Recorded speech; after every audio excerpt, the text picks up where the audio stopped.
Be sure to read and follow the safety guidelines to protect your computer from potential damage and ensure your personal safety. For more information about safety guidelines, see the owner's manual at dell.com/support. Before you begin, turn off the computer and disconnect all the attached peripherals. To remove the solid-state drive 2280, unlatch and remove the base cover from the system. Then, unlatch and remove the front bezel. Identify the hard drive caddy and unplug the cables to remove the caddy from the system.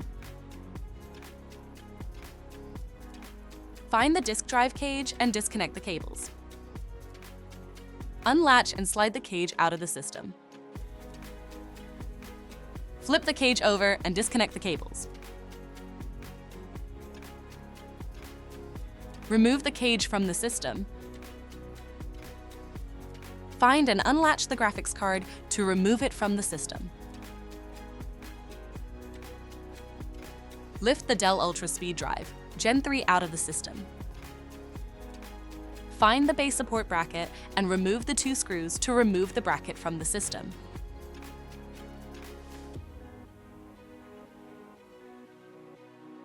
Identify the solid-state drive and remove the screws securing it.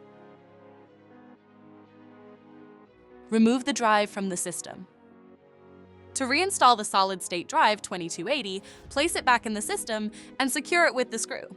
Secure the base support bracket with the 2 screws.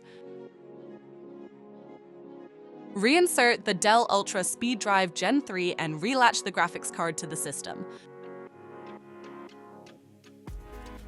Place the disk drive cage back in the system and reconnect the cables. Flip the cage over and slide it into place. Relatch the cage to the system and reconnect the cables.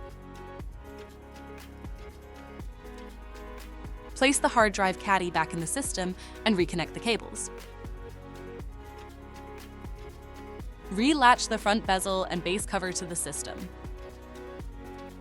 For more information about your Dell system, visit dell.com/support.